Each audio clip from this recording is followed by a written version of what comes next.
আমরা এই খবর পাওয়ার পর আমরা ঘটনাস্থলে গেছিলাম। ঘটনাস্থলে আমাদের পুলিশ সুপার মহোদয় পরিদর্শন করেছেন, আমাদের ডিবি, আমাদের থানা, আমাদের সকল টিম ঘটনাস্থল পরিদর্শন করেছেন। এবং ঘটনাস্থলে আমরা গিয়ে দেখি যে সেখানে যে মাজারের মূল যে ওরস যেটা বলে আর কি, সেই ওরসের গ্রিল ভাঙা, এবং ওখানে দান বক্স ছিল। দান বক্সে ওরা কোনো ধরনের হামলা করেনি বা দান বক্সও ভাঙা পায়নি। দান বক্স একেবারেই অক্ষত আছে ওখানে। এবং এছাড়াও ওখানে এলাকাবাসীর বা ওখানে যে সংশ্লিষ্ট কর্তৃপক্ষ আছে তারা যেটা বলতেছেন এবং আমরা যেটা দেখেছি সেটা হলো যে পাশাপাশি ৩টা কবর আছে, ওখানে কিছুটা ভাঙচুর করা হয়েছে।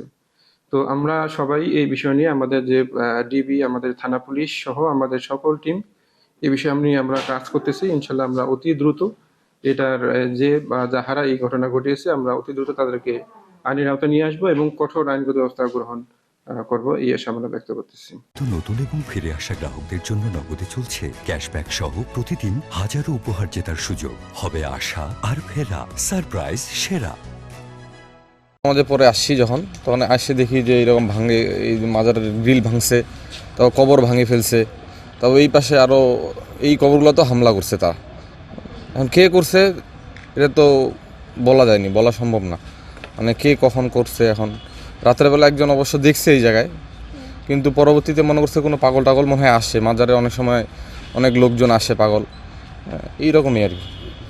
স্যার আসে সকালবেলা তদন্ত করে গেছে, পরবর্তীতে এটা মেরামত করার জন্য বলে গেছে যে মাজারে যে আপনারা যারা আছে মসজিদ কমিটি মেরামত করে নিন। এখানে একটা মাজার ভাঙা হয়েছে, আমাকে ফোন দিল মিস্ত্রি, এখানকার লোকাল মিস্ত্রি একজন।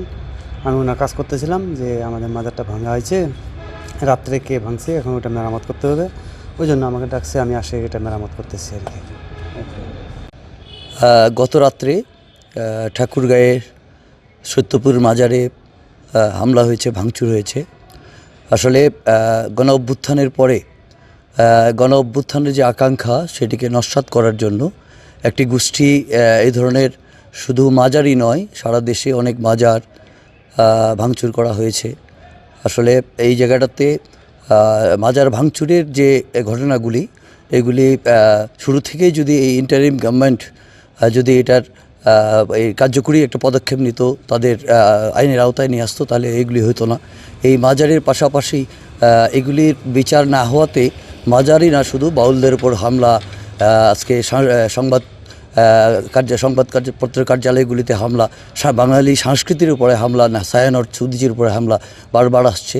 আমরা আসলে আমি সাংস্কৃতিক কর্মী হিসাবে এইগুলি তীব্র নিন্দা এবং প্রতিবাদ জানাই, এবং ইন্টারিম গভর্নমেন্টকে বলবো যে এগুলির দ্রুত পদক্ষেপ নেওয়া উচিত এবং এগুলি বন্ধ হওয়া উচিত।